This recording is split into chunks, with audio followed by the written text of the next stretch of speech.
All right, and welcome. This is the first of what I'm hoping to start as a weekly crypto talk. My name's Derek Kruger, and basically, I've been into Bitcoin since 2012, 2011. I got into it quite early. I've been telling everybody at all my previous jobs, hey, what do you hear about Bitcoin? What do you know about Bitcoin? I know I'm like a lot of you guys, and I just thought there's a lot of people that are trying to get into the crypto sphere. And I just wanted to make a quick explanation video and basically go through week by week on what I'm doing in the crypto world and what I think is going to happen. And this is week one. Just a quick piece of advice. I am not a financial advisor. I'm just giving my opinion on the topic. Do not take my word with any monetary gain. It's your money. Only use what you can afford to lose on it. It's a gamble just like everything else. Starting off, this week, I'm going to be talking about a couple different things. I'm talking about Bitcoin, the current price and movements in it. I'm going to be talking about a portfolio allocation, what my current portfolio is, and what other coins I'm investing in right now. I think this is a big thing. People really need to take a look at what the big coins are. When you have Bitcoin, Bitcoin is the main coin. I think it's always going to be gold. I think it's going to stand the test of time. I think it is going to be the future of financial security.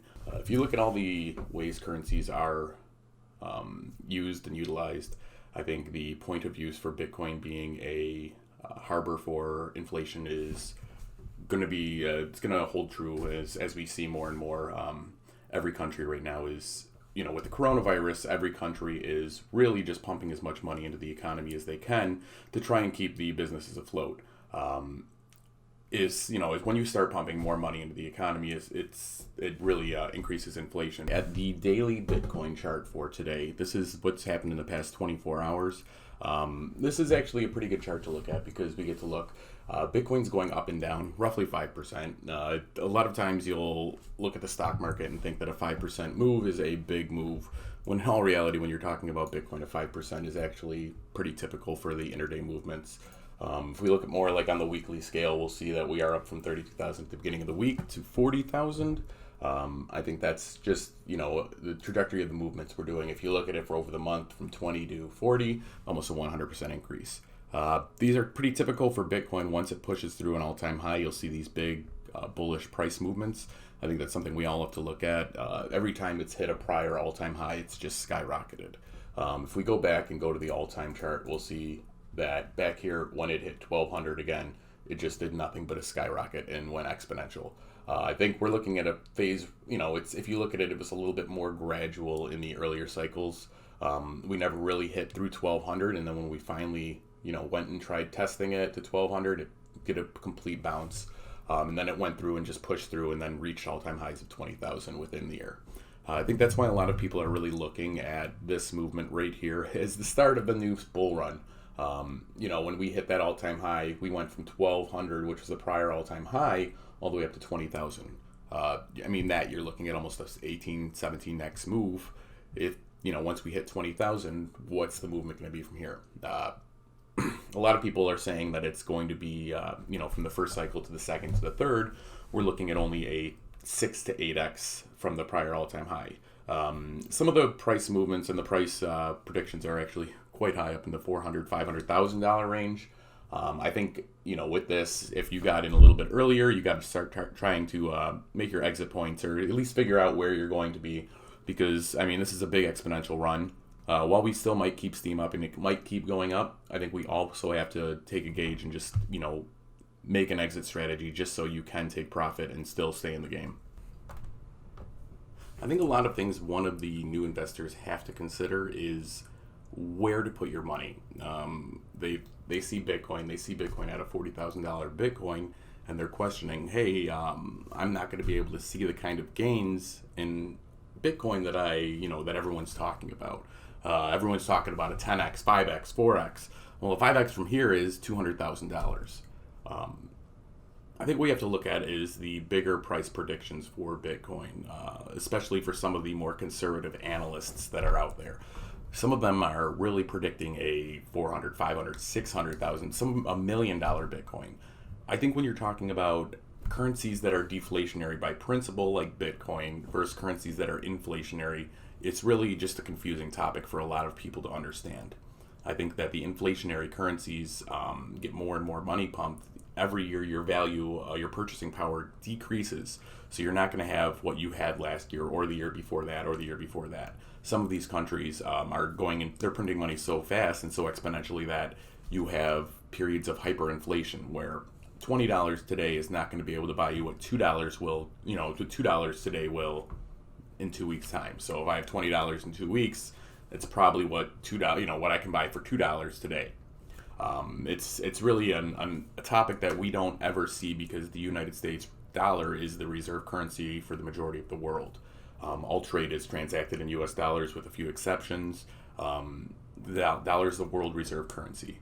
I just think that we're going to hit a tipping point where we see the amount of people that see the benefits of turning their reserve currency or turning their base currency that they're normally used to saving in to Bitcoin or to a coin that's going to be a deflationary currency and preserve their purchasing power. I think that's one of the big things we have to look at in the bigger picture of everything. All right, and just continuing the portfolio, my current portfolio allocation, I just wanted to go over this just because this is where I'm currently at. I am a Bitcoin, eventually I do plan on holding my Bitcoin for as long as possible. I think that could be the means to an early retirement. And I think that a lot of people really need to, when they're holding on to crypto, if they're trying to hold on to something to invest in the longer term, they really should be holding Bitcoin as their main asset. Don't get me wrong, if you want to play and gamble a little bit, feel free, do whatever you feel is comfortable. But in my opinion, I'm personally 90% in Bitcoin, and if we go over here, I'm currently 10% in Zcash. So my current allocation, it's a pretty heavy allocation to Bitcoin, just because I think that is going to be the ultimate currency or the ultimate digital asset that will see the largest gains. It'll have the longest longevity, the most staying power in the crypto sphere. I'm going to go over Zcash shortly, and I'm just going to go over the basics because I don't want to make this video too long. I just want to go over a few of my weekly updates, what I think is going on in the crypto sphere and where I think we're heading this next week. All right, I'm going to take you guys through real quick my big alt pick of the 2021 season, and that is Zcash. Zcash is my biggest one. It's my biggest altcoin right now that allows you to, basically it's built on the Bitcoin principle where there's 21 million, it's a scarcity coin and it's deflationary by principle. It just went through its first halvening, and the halvening cycles are pretty big moments in deflationary assets life cycles. If you look at the Bitcoin life cycle for the 2013, 2012, up until 2017, there was two bubbles that both occurred there. Both those were because they occurred after the Bitcoin's halvening. Zcash just went through its first halvening in November of this year, and I think it's going to follow Bitcoin's trajectory, an upward trajectory, but I think it's going to be lagging behind like 3 to 4 months. So that's why I'm getting it as Zcash right now. While Bitcoin did its first halvening, I think the compilation of Zcash's halvening, including with Bitcoin's price increase, is going to make this market cap explode pretty quickly. Once you have a lot of people who are in Bitcoin and they're looking for those alts, they see these alts exploding. They're not going to want to miss out their profits on Bitcoin. They're going to want to take their profits on Bitcoin to see these unrealistic long-term gains in the alts. I think that's going to increase the pressure, or it's going to increase the price, and it might cause some FOMO in the alt markets. If you look what happened last time in the 2017, right after Bitcoin hit its all-time high in December, you saw a major price increase in the alts as people were taking their money out of Bitcoin and putting it into the alts that they thought were going to be the future. I think that's going to happen again. I think people are greedy by nature. Instead of taking profits into cash, they're going to they're going to try to put their profits into alts to try to make even more profit. Once you start seeing even more exponential growth like this, I think it's going to be the perfect time to take profit. And I think we'll be able to reset after the bubble's over. But for this current year, I mean, I'm still accumulating Zcash. My goal is to have 100 of them. I think everyone should make a goal of having a set amount, or at least try to make a goal of what they want to accumulate, what they're trying to save for, what they're trying to build in their portfolio, and make a long-term strategy to try and accumulate as many as they can, whether that be by dollar cost averaging or making a larger initial purchase because they don't want to miss out on the profits. Either way is, it's up to you. You're the one who's going to be investing your money. For me personally, I was dollar cost averaging the majority of the year to try and get my Bitcoin and Zcash up. But each investor is their own. It's not for me to tell you how to spend your money. It's for you to make that decision. If we go down to Zcash, one of the big reasons I think Zcash is going to be so huge is because it allows you to shield and de-shield it allows you to shield your transactions and your wallet.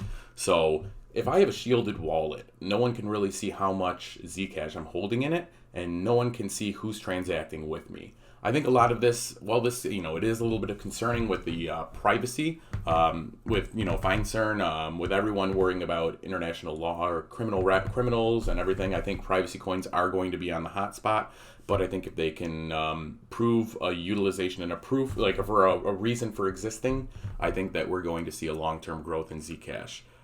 If we look in the current climate of the economy in the world, if we have offshore bank accounts that really a lot of people tend to hold their wealth in, a lot of those offshore bank accounts are held in a reserve currency that can be deflated, or that can be inflated quite easily. Especially in the pandemic and the coronavirus, we're not sure what the fallout's going to be with all these businesses that are collapsing.